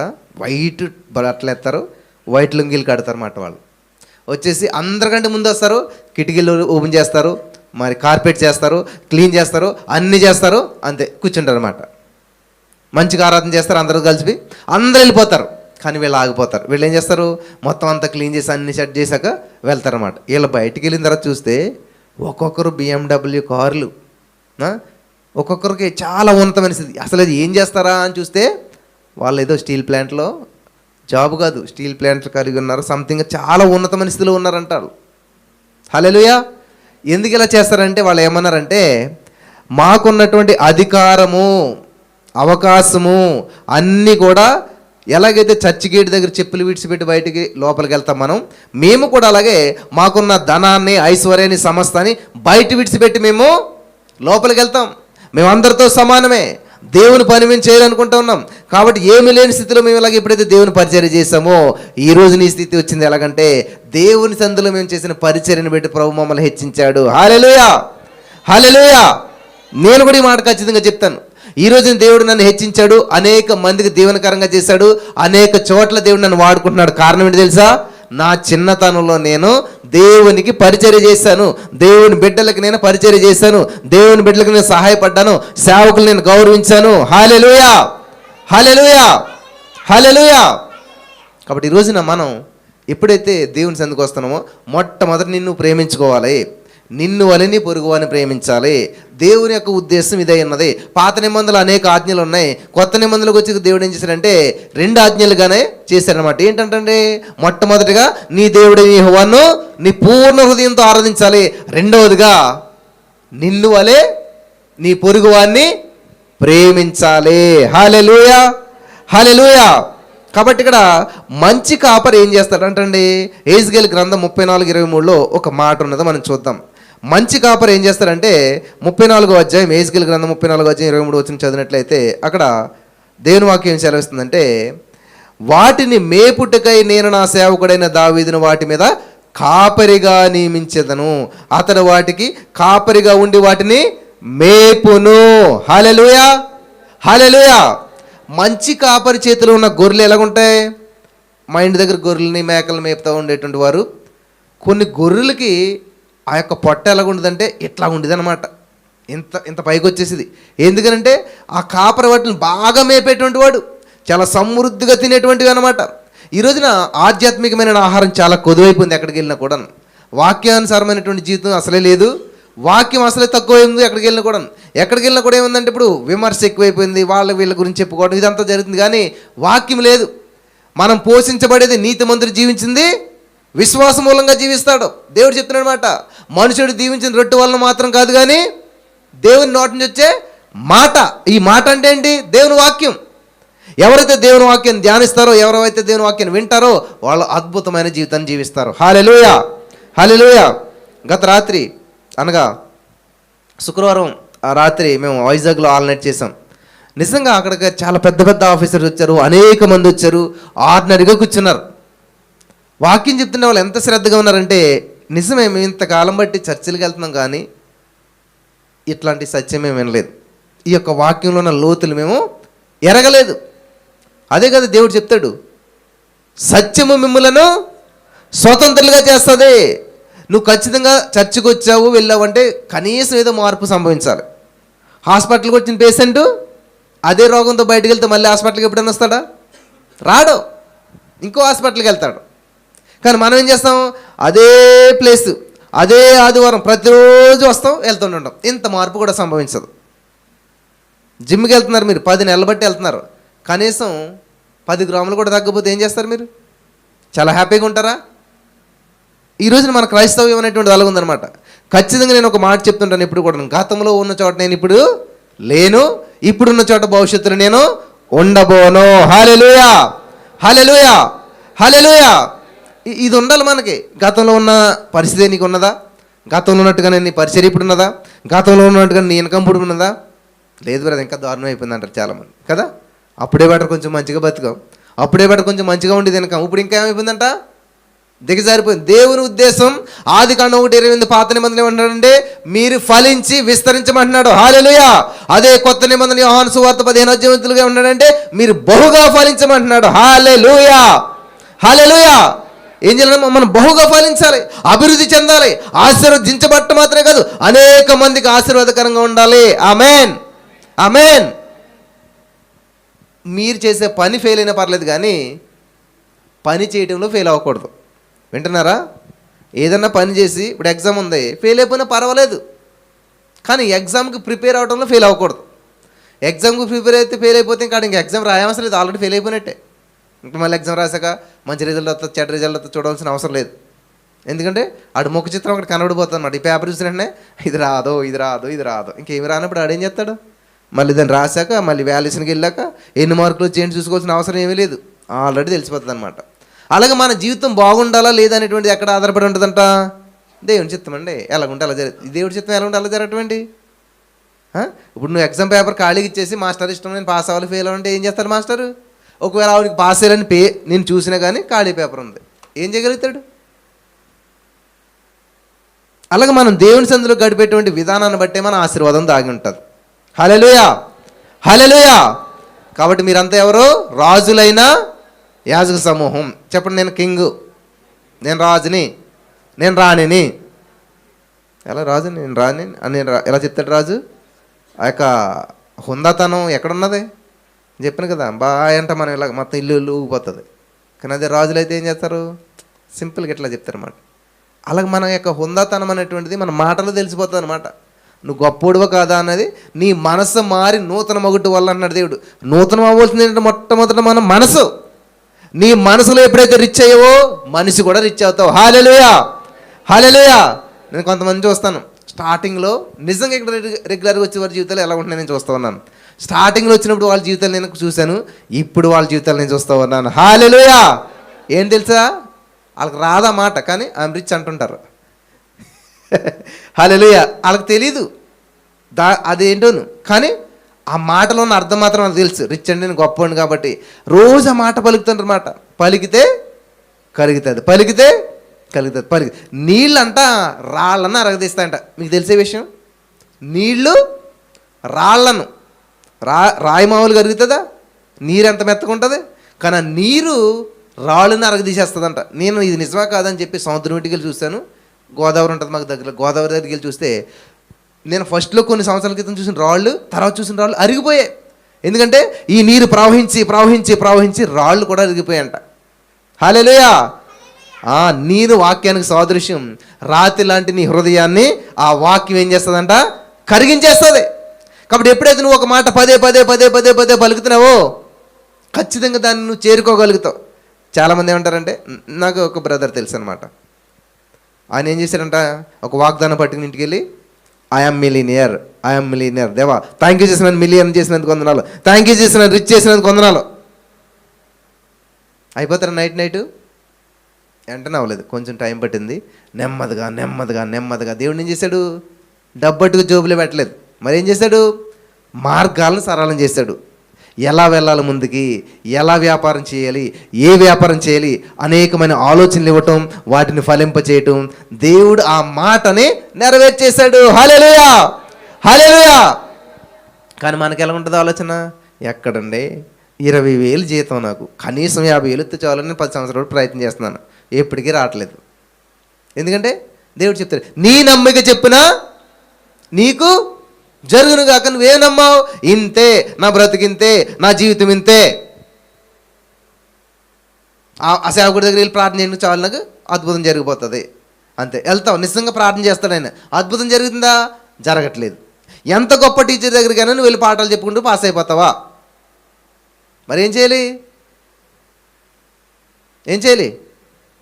మాస్టర్ చెప్పింది విని, అదే చదివాం కదా మనం, హెబ్రీ 13:17 ఏముంది? మీ పై నాయకులకు మీరు లోబడి ఉండి వారు మాట వినాలి, వారి దుఃఖంతో పని చేయకూడదంట. నిజంగా మీరు ఎప్పుడైతే లోబడతారో, చూడండి, మాస్టర్కి ఎప్పుడైతే స్టూడెంట్ లోబడుతున్నాడో, మాస్టర్ ఏం చేస్తాడో హార్ట్ఫుల్గా అనేక విషయాలు చెప్తాడు. ఇంకెలా చదవరా, ఇది చదవరా, అది చదవరా, ఇంకా అనేక మెలుకలు చెప్తాడు. వాడు ఇంకా షార్ప్ అయిపోతాడు. అంతే కదా? మాస్టర్ మీద కోపం నుంచి మాస్టర్ని కామెంట్ చేస్తున్నాడు, ఏం చేస్తాడు? వెనకనే కూర్చుంటాడు. ఎగ్జామ్స్ వద్దకు తెల్ల ముఖం వేసి చూస్తుంటాడు కదా. జ్ఞానం గలవాడితో సహవాసం చేయవాడు జ్ఞానం గలవాడైపోతాడంట. హల్లెలూయా, హల్లెలూయా, హల్లెలూయా. కాబట్టి మీ సహవాసం ఎవరితో ఉందో ఒకసారి పరిశీలన చేసుకోవాలి. మేత, ఏ మేత? మంచి కాపరి ఏం చేస్తాడంట? పచ్చిక బయలు దగ్గర నడిపిస్తాడంట. తన గొర్రెల్ని కాపలా కాస్తాడంట, శత్రు నుంచి కాపాడతాడంట, సమస్య నుంచి కాపాడతాడంట, మంచి మేత పెట్టి పోషిస్తాడంట. ఎప్పుడైతే మంచి మేత, ఇప్పుడు బాగా అవేర్నెస్ వచ్చేసింది కదా, ప్రోటీన్ ఫుడ్ అని, ఇదని అదని, కీటో డైట్, ఆ డైట్, ఈ డైట్లని చేసేసేసి ఎలాగైనా సరే సన్నగా అయిపోవాలి, స్లిమ్గా అయిపోవాలి, మంచిగా అయిపోవాలి అనేటువంటి కాన్షియస్ వచ్చేసి ఇప్పుడు అనేక ప్రయత్నాలు చేస్తూ ఉన్నారు. మంచిది, కానీ ఇక్కడ దేవుని సహాయం లేకుండా నువ్వేది చేసినా కూడా అదంతా కూడా వృధా. దేవుడి మీద ఆధారపడి చేసేటువంటిది అంతా కూడా అద్భుతం. హల్లెలూయా, హల్లెలూయా. ఇక్కడ మనం చూసినట్లయితే ఒక సేవకుడు ఉన్నాడంట, పరిచర్యకి వెళ్తూ ఉన్నాడంట. ఇలా వెళ్తుంటే దేవుడు అక్కడ ఉన్నటువంటి సంఘ సభ్యుల యొక్క విధానం ఎలా ఉందో తెలియజేయడానికి ఏం చేశాడంట, ఒక వాగు దాటేలా చేశాడంట.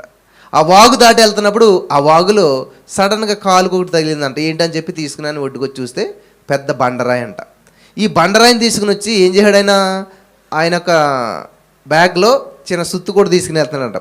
సుత్తుతోటి ఆ బండరాయిని కొట్టి చూసాడంట. కొట్టి చూస్తే లోపలంతా కూడా నీరు చుక్క కూడా వెళ్ళలేదంట. ఈ బండరాయి ఎక్కడుంది? సంవత్సరాల తరబడి నీటి లోపల ఉంది, నీటిలోనే ఉంది, దాని చుట్టూ నీరు ప్రవహిస్తూ ఉంది, కానీ ఏ విధమైనటువంటి నీరు దాంట్లోనికి వెళ్ళలేదు. కాబట్టి అది ఎలాగుంది? ఎప్పటికీ అలాగే ఉన్నది. మనలో చాలామంది మంచి చర్చికి వెళ్తారు, మంచి వాక్యం వింటారు, కానీ ఎప్పుడు కూడా అలాగే ఉంటారు.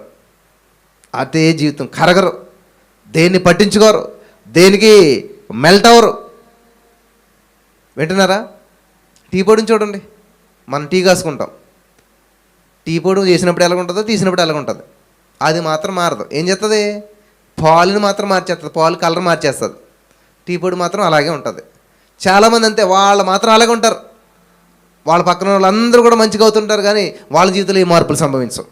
దేవుని ఉద్దేశం ఏంటంటే నీ మనస్సు మారి నూతన మగుట వల్ల దేవుడు నామం మహింపరచబడుతుందంట. హల్లెలూయా, హల్లెలూయా, హల్లెలూయా. ఇక్కడ మనం మొట్టమొదటిగా సమయాన్ని పాటించాలి. రెండవది నిన్ను నువ్వు ప్రేమించుకోవాలి. తర్వాత దేవుని సందులో గడపాలి. ఇవేమీ చేయకుండా మనం ఫలితాలు ఆశించినట్లయితే బూడిదలో పోసిన పన్నీర్ అనమాట. నువ్వెంతో కష్టపడుతుంటావు, చాలా దూరం ప్రయాణం చేస్తుంటావు, కానీ ఏ విధమైన ఫలితం ఉండదన్నమాట. ఫలితం లేనటువంటి పని ఎవరైనా ఇష్టపడతారా? జీతం లేని ఉద్యోగం ఎవరైనా చేస్తారా? ఎవరు చేయరు. మరి అలాగే నా ఉద్దేశం ఏంటంటే, ఒక హాస్పిటల్కి వచ్చినటువంటి రోగి ఎలాగైతే ఆరోగ్యవంతుడిగా వెళ్తాడో, ఒక ఉద్యోగం చేసినటువంటి వ్యక్తి ఎలాగైతే జీతం పొందుకుని వెళ్తాడో, మనం కూడా దేవుని సందుకు వచ్చినటువంటి మనం ఖచ్చితంగా ఆ రోజు ఏదో ఒకటి పొందుకుని వెళ్ళాలి, ఏదో ఒకటి తెలుసుకుని వెళ్ళాలి, ఏదో ఒక మార్పు మన జీవితంలో సంభవించాలి. ఇవేమీ సంభవించట్లేదంటే ఎక్కడో తేడా ఉందన్నమాట. అట తేడా ఏంటి సరి చేసుకోవాలి. యేసయ్యా, ఈరోజు నేను నీ సన్నిధికి వస్తున్నాను, ఖచ్చితంగా నా జీవితంలో అద్భుతాన్ని నేను చూడాలి, ఖచ్చితంగా నేను పొందుకోవాల్సింది ఈరోజు నేను పొందుకోవాలి. హల్లెలూయా, హల్లెలూయా. వచ్చిన వ్యక్తిగా వెళ్ళకూడదు. నా జీవితంలో ఖచ్చితంగా మార్పులు సంభవించాలి, నా కుటుంబంలో మార్పులు సంభవించాలి, నా వ్యాపారంలో మార్పులు సంభవించాలి, నేను చేస్తున్న ప్రతీది కూడా దీవెనకరంగా ఉండాలి. ఆమేన్, ఆమేన్, హల్లెలూయా. ఇక్కడ కాపరికి ఉండేటువంటి లక్షణాల్లో మొట్టమొదటి ఏం చేస్తారంట? మేత. మనిషికి మొట్టమొదటి ఏం కావాలంటే ఆహారం. ఆధ్యాత్మికమైన ఆహారం లేనటువంటి వారు ఆధ్యాత్మికంగా వీక్ అయిపోతారు. భోజనం చేయలేనటువంటి వ్యక్తి ఏం చేస్తాడు? పని చేస్తాడా? నడుస్తాడా? కదులుతాడా? ఏమి చేయలేడు. అలాగే ఆధ్యాత్మికమైన ఆహారం లేనటువంటి వారు ఎప్పుడు కూడా అన్నగారిపోతూ ఉంటుంటారు అన్నమాట. వాళ్ళు ఉపయోగపడరు, ఎదుటి వాళ్ళకి ఉపయోగపడలేరు, ఏ పని చేయలేరు. కాబట్టి బలమైన ఆహారం మనం ఏం చేయాలంట? భుజించాలి. బలమైన ఆహారం ఎక్కడ వస్తుంది? మంచి కాపరి పెడతారనమాట. హల్లెలూయా, హల్లెలూయా. రెండవది ఇర్మీయా గ్రంథం 1వ అధ్యాయం నుంచి చూసినట్లయితే, ఇర్మీయా గ్రంథం 23వ అధ్యాయం 1వ వచనం నుంచి చూసినట్లయితే అక్కడ దేవుని వాక్యం జరుగుతుందంటే, యెహోవా వాక్కు ఇదే, నా మందలో చేరిన గొర్రెలను నశింపచేయచ్చు చెదరగొట్టు కాపరులకు శ్రమ. ఇశ్రాయేలు దేవుడైనటువంటి యెహోవా తన జనులను మేపు కాపరులను గూర్చి ఇలాగూ సెలవిస్తున్నాడు, మీరు గొర్రెలను గూర్చి విచారణ చేయక నేను మేపుచున్న గొర్రెలను చెదరగొట్టి పారద్రోలితిరి. ఇదిగో మీ దుష్క్రియలను బట్టి మిమ్మల్ని నేను శిక్షించబోచున్నాను. ఏం చేయాలంట? మంద కొరకు విచారణ చేయాలంట, విచారించాలంట. ఎలా ఉన్నారో ఏంటి ఈ విచారణ చేయాలన్నమాట. కాబట్టి ఈరోజున మనం చూసినట్లయితే జస్ట్ వస్తాం, వెళ్ళిపోతాం, ఎవరితో మాట్లాడడం, ఏది పట్టించుకోం.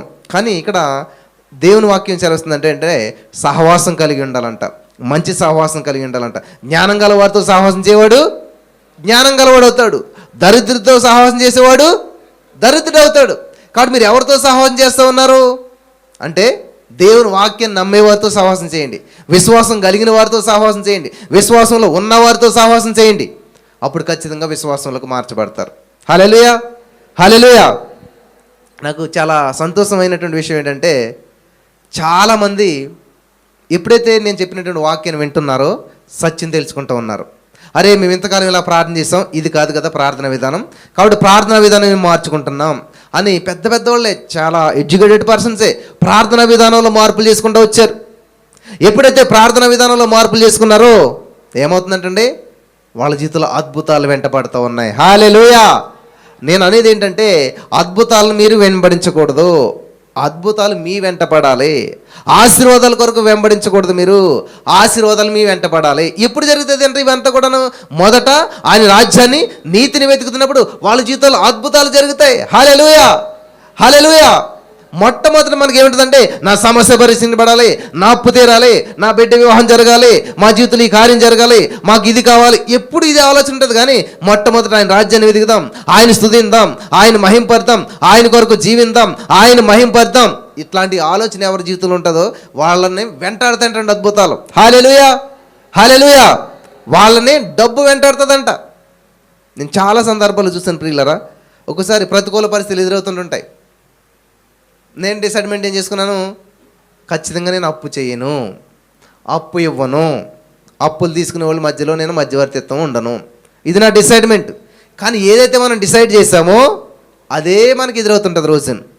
ఏదైతే పౌలు గారు అంటాడు కదా, నేను చేయాలనుకున్న మేలును మాని చేయకూడదనుకున్నటువంటి కీడునే నేను చేస్తున్నాను అంటుంటాడు ఆయన. మనిషికి ఉండే స్వభావం ఇదనమాట. మనం ఏదైతే గట్టిగా ఉండాలనుకుంటామో, ఏదైతే నిర్ణయం తీసుకుంటామో, రేపు నుంచి 3 గంటలు వేసి ప్రార్థన చేస్తాను అంతే, నిజంగా లేస్తారు ఒక 2 days తర్వాత నుంచి ఏదో కాంప్లికేషన్ వస్తుంటుంది అన్నమాట. ఏదో సమస్య వస్తుంది, ఏదో ట్యాబ్లెట్ వేసుకుంటావు, ఏదో మొత్తం ఎలుబడి వేస్తుంటుంది, అంతే, అక్కడతోటి ముగింపు అయిపోయింది. ఓడిపోతాం మనం. ఒక నిర్ణయం తీసుకున్నప్పుడు ఎన్ని కష్టాలు ఎన్ని శ్రమలు ఏది వచ్చినా కానీ నువ్వు ఎప్పుడైతే దాన్ని కట్టుబడి ఉంటావో ఇంక నిన్ను ఆపటం ఏ సైతాన్ని పని కాదు, ఎవ్వడి వల్ల కూడా కాదనమాట. కానీ అక్కడ ఓడిపోతామన్నమాట మనం. ఎప్పుడైతే ఓడిపోయామో వాడిపోతాం, అక్కడ సైతాన్ని గడి చేతికి దొరికేస్తాం. ఇంకా జీవితం అంతా కూడా ఓటమే, ఏమీ సాధించలేం, ఏమి ముందుకెళ్ళలేం. కానీ ఒక మాట చెప్తారన్నమాట, ఏంటి? దేవుడికి సమస్తము సాధ్యమే. ఎస్, దేవుడికి సమస్తము సాధ్యమే. కానీ ఇంకో మాట కూడా ఉంది బైబిల్, ఏంటంట? ఆ దేవుడిని నమ్మిన వారికి కూడా సమస్తము సాధ్యమే. హల్లెలూయా, హల్లెలూయా. మా యేసయ్య సమస్తం చేయగలడు అని నువ్వు నమ్మితే చాలంట, అద్భుతాలు నీ వెంట పడతాయంట. కానీ మనం ఏం చేస్తాం?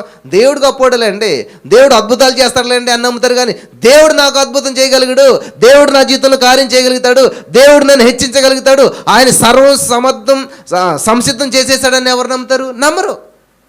నమ్మిన రోజు నువ్వు అద్భుతం చూస్తావు, నువ్వు వచ్చిన స్థితిలోనే ఉండవు, జీవించినటువంటి జీవితాన్ని జీవించవు, కొత్త జీవితాన్ని నువ్వు జీవించగలుగుతావు. ఆమేన్, ఆమేన్, హల్లెలూయా. మేము 2023 వరకు 2018 నుంచి 5 సంవత్సరాలు ఇంట్లో కూర్చుని పరిచయం చేసి ఉన్నాను. నేను ఎవరికీ తెలియదు, అసలు నన్ను ఎవరు చూడలేదు. ఆ గదిలోనే కూర్చుని చేస్తూ ఉన్నాను. కానీ ఒక వాక్యం ఉన్నది, తన పనిలో నిపుణత గలవారిని చూసారా, శ్రద్ధ గలవారిని చూసారా, శ్రద్ధ గలవాడు ఏం చేస్తాడంట? ఏలుబడి చేస్తాడు. హల్లెలూయా, హల్లెలూయా. మీరు ఏలుబడి చేయాలనుకుంటున్నారా? మీ కుటుంబంలో ఏలుబడి చేయాలనుకుంటున్నారా? మీ గ్రామంలో ఏలుబడి చేయాలనుకుంటున్నారా? మీరు పనిచేసే ప్రదేశంలో ఏలుబడి చేయాలనుకుంటున్నారా? మీ వృత్తిలో మీరు ఏలుబడి చేయాలనుకుంటున్నారా? శ్రద్ధగా చేయండి. ఏదైనా సరే, అది చిన్న పని అయినా సరే, చీపురిచ్చి తుడతమైనా సరే, శ్రద్ధగా చేసి చూడండి. ఖచ్చితంగా దేవుడు ఉన్నతమైన స్థితిలో పెడతాడు. నన్ను పెట్టాడు, నిన్ను కూడా పెడతానికి సామర్థ్యం కలిగిన వాడు దేవుడు యేసయ్య. హల్లెలూయా, హల్లెలూయా. ఎప్పుడైతే నాకు వచ్చిన చిన్న పనినే, జ్ఞానం లేదు, ఏమీ లేదు, ఏం తెలీదు, కానీ ఆ పనినే పర్ఫెక్ట్గా చేయాలి, ఖచ్చితంగా చేయాలి, అదేమంటారు, అది రెగ్యులర్గా చేయాలి అని చేస్తూనే ఉన్నాను. చాలామందికి వచ్చినటువంటి సమస్య ఏంటంటే, పని చేస్తారా వెంటనే ఫలితం కావాలి, పని చేస్తారా వెంటనే ఫలితం కావాలి. కానీ దేవుడు ఏం చేస్తాడు తెలుసా? రెగ్యులారిటీని చూస్తాడు, నిజాయితీని చూస్తాడు, డిసిప్లిన్ చూస్తాడు. పోలీసులకి టెస్ట్ రాస్తారు, ఉద్యోగం ఇచ్చేస్తారా? అప్రెంటిస్ అని ఉంటుంది అన్నమాట, ట్రైనింగ్ ఉంటుంది. ఈ ట్రైనింగ్ పీరియడ్ అంతా కూడా కష్టం ఉంటుంది, బాధ ఉంటుంది, వేదన ఉంటుంది. ఇవన్నీ ఎవరైతే తట్టుకుంటారో ఇంకా అక్కడి నుంచి వాళ్ళకి జాబ్ వస్తుంది అనమాట. హల్లెలూయా, హల్లెలూయా. కాబట్టి మన జీవితంలో కూడా దేవుని నమ్మేసుకున్న సుఖపడిపోతారా? దేవుని నమ్మేసుకున్న అన్ని అద్భుతాలు జరిగిపోతాయా? జరగవు. కొన్ని జరిగితే కొన్ని జరగవు. ఏది ఏమైనా సరే పాట మాత్రం పడతాం, ఏమైనా చేయగలడు. ఎస్, ఆయన ఏమైనా చేయగలుగుతాడు. ఎవరికి చేస్తాడు అంట ఇది తెలియదు మనకి. ఎందుకని అందరూ దేవుడిని నమ్ముకుంటారు, కొందరే నమ్మకంగా జీవిస్తారు. దేవుడు ఏమన్నాడు? పిలువబడిన వారు అనేక మంది, ఏర్పాటు చేయబడిన వారు కొందరే. హల్లెలూయా. ఏమైనా చేయగలుగుతాడు. ఎవరికి చేయగలుగుతాడు చెప్పండి? నమ్ముట నీ వలనైతే నమ్మువానికి సమస్తం సాధ్యం. హల్లెలూయా. నీ నమ్మిక చెప్పి నీకు జరుగుతుంది. నేను ఏమైనా చేయగలుగుతాను, కానీ నువ్వు నమ్మితేనే నేనేం చేసిన దాన్ని స్వతంత్రించుకోగలుగుతావు. హల్లెలూయా. అంతేగాని నీ పాట పాడుతూ ఉన్నంత నీకు అద్భుతం జరగదు. నీకు ఏదో ఆదరణ వచ్చేయచ్చు, లోపల కంఫర్ట్ అనిపించవచ్చు, కానీ అద్భుతం చూడవు ఎప్పటికీ. ఎందుకంటే బాగా పాడేవని నిన్ను ఎవరో మెచ్చుకోవచ్చు, కానీ నీ జీవితంలో అద్భుతం చూడవు. మరి ఎప్పుడు చూస్తావు? ఎస్, ఏమైనా చేయగలుగుతాడు, నా పరిస్థితి మార్చగలిగిన దేవుడు నాకున్నాడు, ఆల్రెడీ నాకు ఎప్పుడో వెల చెల్లించాడు, నా జీవితానికి కావాల్సిన ప్రతి ప్రణాళికను సిద్ధం చేశాడు, ఆయన నా కాపరి, నా గొప్ప కాపరి. హల్లెలూయా. నా కొరకు ప్రాణం పెట్టేశాడు. ఆమేన్. నమ్మితే చాలు. అందుకే నాకు ఆ పాట అంటే చాలా ఇష్టం. యేసయ్య నామములో ఏమున్నదంట? పాడతాం, అది పలకటం కాదు, దాన్ని అనుభవించాలి. శక్తి ఉన్నవాళ్ళు శక్తిమంతులుగా జీవిస్తారు. హల్లెలూయా, హల్లెలూయా. ఆయనకి ఆ సామర్థ్యం ఉందండి, చేస్తాడు ఏమైనాను. కొంతమంది బ్రదర్స్ మాట్లాడినప్పుడు, ఏం కదలే బ్రదర్ మీరు చేస్తారులేండి, చూపిస్తాను, నా అకౌంట్ చూపించిన కూడా నా అవుతారు తప్ప మీరు చేస్తారు ఎలాగైనా. నేనేం చేస్తాను? నాకు సామర్థ్యం, ఒక పని అప్పగించేవాడు ఆయనే, ఆ పని చేసే సామర్థ్యం ఇచ్చేవాడు ఆయనే. హల్లెలూయా, హల్లెలూయా.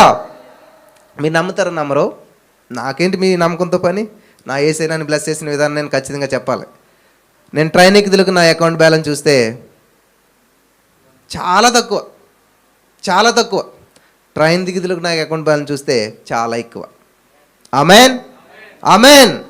దేవుడు అద్భుతం చేయడానికి ఎంత అండి?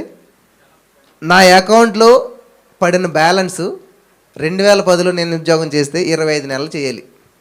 ఎంతండి? 25 నెలలు కష్టపడితే కానీ రాదా శాలరీ?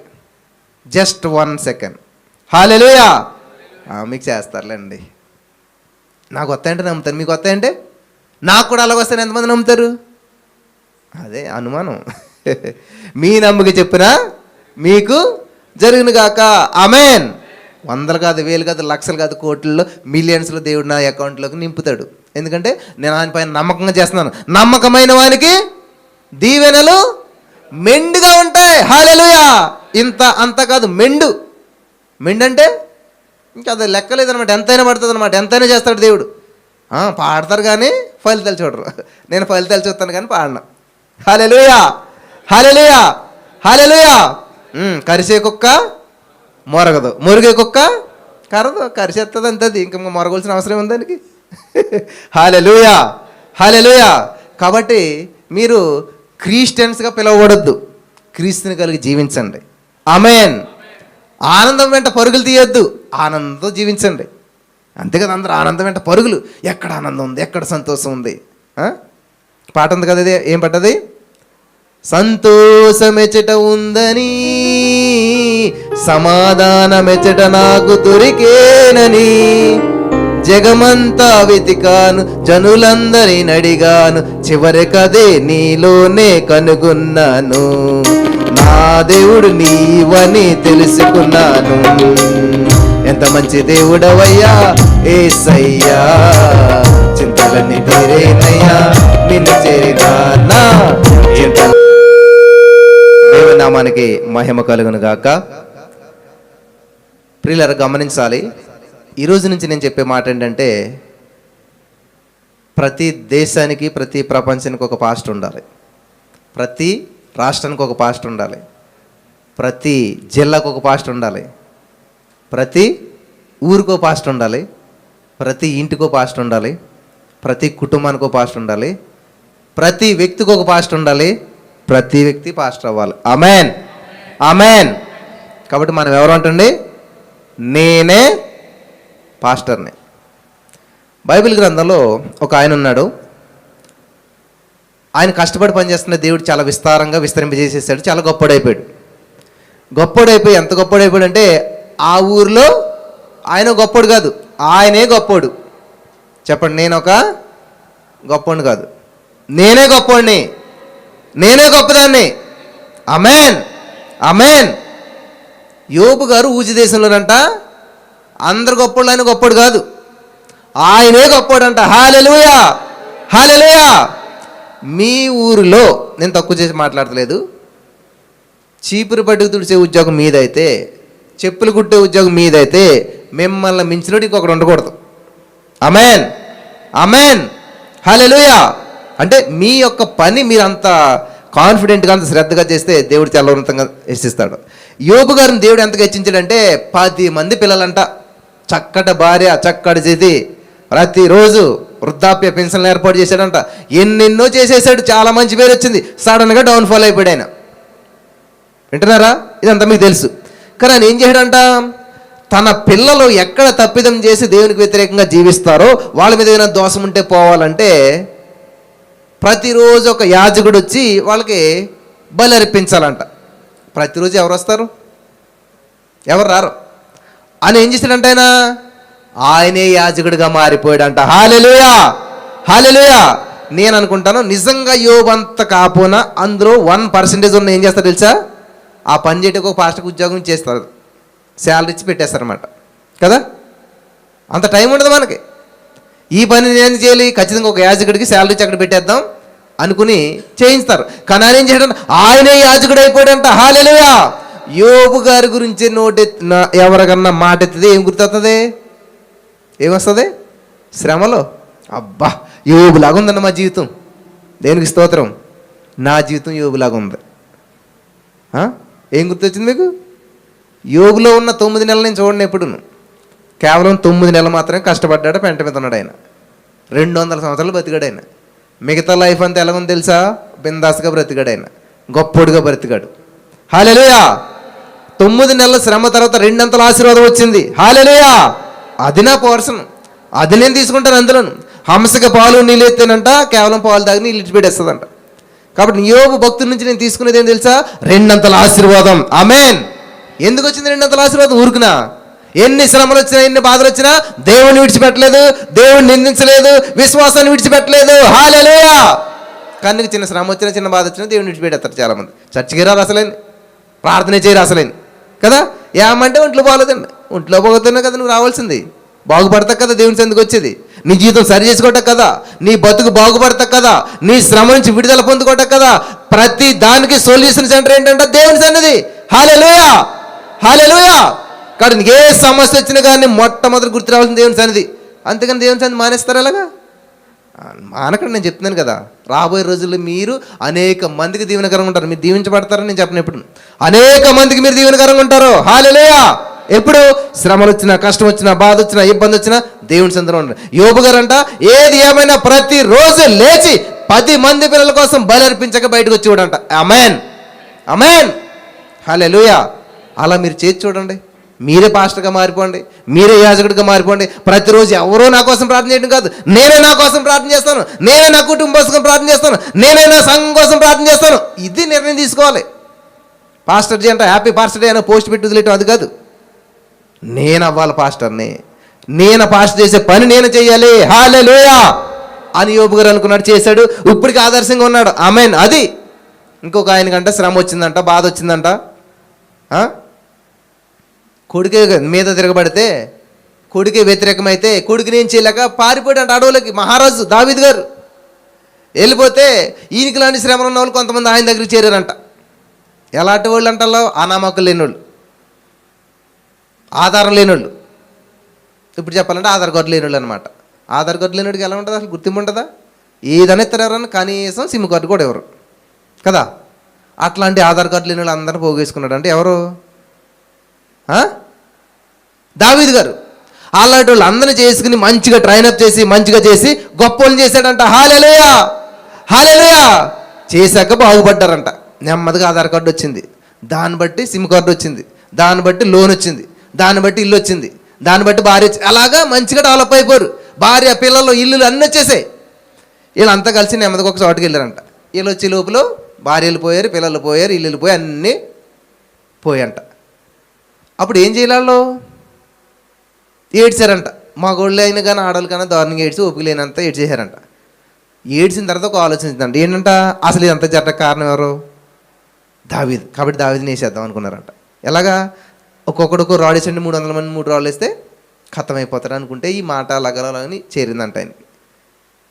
చేరినప్పుడు ఆయన ఏం చేయాలి? అమ్మ బాబు నన్ను చంపేస్తారని, ఆల్రెడీ కొడుకు చంపుతారని ఇక్కడికి పారిపోయి ఇక్కడికి వస్తే ఇప్పుడు వీళ్ళు ఎలా చేస్తే ఏం చేస్తాడైనా?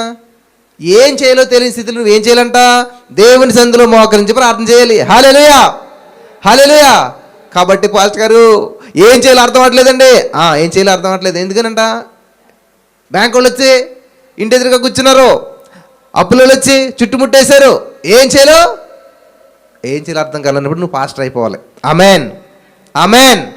అప్పుడు అన్నాడంట దావీదు గారు, ఏ పోతే తీసిరండి రా బాబు, పాస్టర్ వేసుకునే డ్రెస్ ఎపోదంటే, పాస్టర్ గారికి స్పెషల్ కోట్ ఉండేది అప్పుడు, దాన్ని ఎపోదు అంటారు.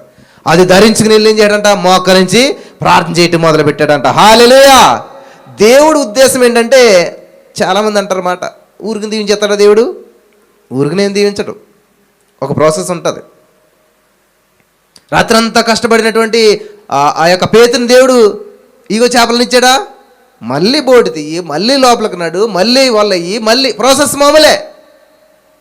అలాగే ఇక్కడ దావీదు అంత కష్టపడ్డాడు కదా, అంత నష్టపోయాడు కదా. అయ్యో దావీదు, సరే నేను తీసుకొచ్చి ఎత్తనాలని వాళ్ళకి మంచి మనసు విడిపించేసి నీ దగ్గర పంపేస్తాను అన్నాడా? తరుము. హల్లెలూయా. హల్లెలూయా. ఈరోజు నీ జీవితంలో, నీ కుటుంబంలో, నీ యొక్క వ్యాపారంలో నష్టం జరిగిందా?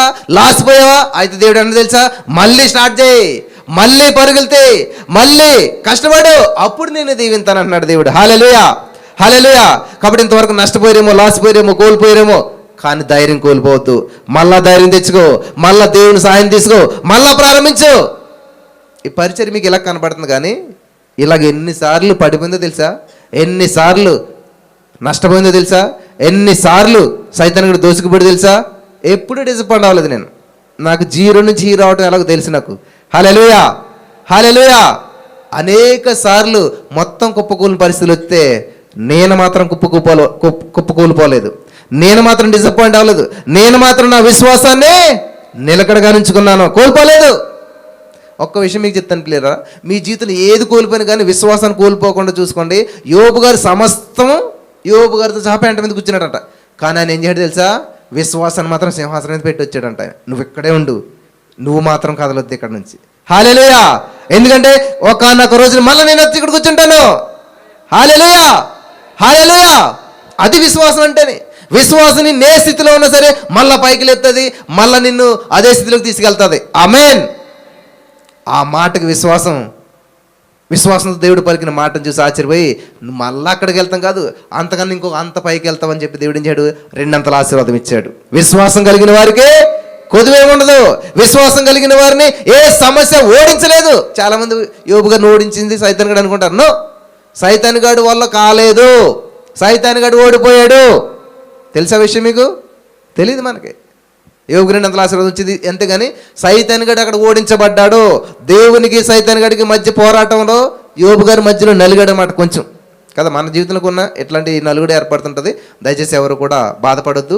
కొన్నిసార్లు శ్రమ మంచిదే, మరక మంచిది అంటారు కదా. ఆ మరక ఉంటేనే సబ్బు విలువ ఏంటో తెలుస్తుంది. ఆ మరక లేదనుకోండి, ఏ సబ్బు పెట్టినా కామనే. ఎప్పుడైతే మరక వచ్చిందో ఆ మరక మీద ఈ సబ్బు పెట్టిన వెంటనే పోయిందనుకో, ఎస్ ఇది పవర్ఫుల్ అన్నప్పుడు దానికి విలువ వస్తుంది. ఎప్పుడైతే నీ జీవితంలో శ్రమ వచ్చిందో దాన్ని తట్టుకుని నిలబడి నువ్వు జయం పొందావో, ఎస్ ఈడు అసలైనటువంటి వ్యక్తి, ఈయనలో విశ్వాసం ఉంది అని చెప్పి ప్రూవ్ అవుతుంది అనమాట. ఎప్పుడైతే నువ్వు ప్రూవ్ అయిందో ఇంకా అక్కడ నుంచి ప్రమోషన్స్ వస్తానే ఉంటుంటాయి అనమాట. హల్లెలూయా, హల్లెలూయా. మరి దేవుడి యొక్క మాటల ద్వారా మనల్ని అందరిని బలపరచును గాక. దావీదు గారి జీవితంలో ఏం చేశాడు? ఆయనే సేవకుడిగా మార్చబడిపోయాడు. ఆయనే పాస్టర్ అయిపోయాడు. ఎప్పుడు అనుకుంటున్నారు? సమస్య వచ్చింది, నా కోసం ఎవరో ప్రార్థన చేసేవాళ్ళు లేరు కాబట్టి నేనే పాస్టర్ అయిపోతాను అని చెప్పి ప్రార్థన చేశాడు. ఫలితం చూశాడు, సమస్తము తిరిగి దక్కించుకున్నాడంట. ఆమేన్. అలాగే ఇంకొక సందర్భంలో తన దగ్గర ఉన్న సైనికులందరూ తింటాక ఆహారం లేదంట. ఏం చేయాలని తెక్కి చూసిన పరిస్థితి. కానీ యాజకుడు మాత్రమే ప్రవేశించి తీసుకోవాలి సముఖపు రొట్టెలు అని చెప్పి లోపల రొట్టెలు ఉంటాయి. అప్పుడు ఏం చేయడం తెలిసినా వెళ్ళి ఆ రొట్టెలను తీసుకొచ్చి తినేమన్నాడంట. మనకి ఎంత రూల్స్, ఎంత ఆచారము, ఎంత నిష్టో, ఇది ఇలా చేయాలి, ఇది ఇలా చేయాలి, ఇలా చేయకూడదు అనేటువంటి ఒక సర్కిల్ ఉండిపోతాం. కానీ దావీదు ఏం చేయడం తెలుసా? చెయ్యకూడని పని చేశాడు. అందరూ కూడా తప్పిదం జరిగిపోయింది, ఏదో ఏదో అనుకున్నారు, ఏమి చేయలేదు. దేవుడికి సమస్తం తెలుసు. హల్లెలూయా, హల్లెలూయా. కాబట్టి ఇక్కడ యోబు ఏం చేశాడు? సేవకుడు అయిపోయాడు, పాస్టర్ అయిపోయాడు. దావీదు ఏం చేశాడు? పాస్టర్ గారు అయిపోయాడు. పాస్టర్ గారు చేయవలసిన పని దావీదు చేశాడు. అద్భుతమైన ఫలితాలు చూశారు. కాబట్టి ఒకవేళ మీ జీవితంలో ఒక పాస్టర్ గారు అవైలబిలిటీ లేడు, మనకి ఎలాగా అనేటువంటి బాధపడకుండా వెంటనే మోకరించి ప్రార్థన చేయండి. దేవుని సేవకుడి ద్వారా చేసే అద్భుతాలు దేవుడు మీ ద్వారా చేయడానికి ఆయన సిద్ధంగా ఉన్నాడు. ఈ మాటల ద్వారా దేవుడు మనందరం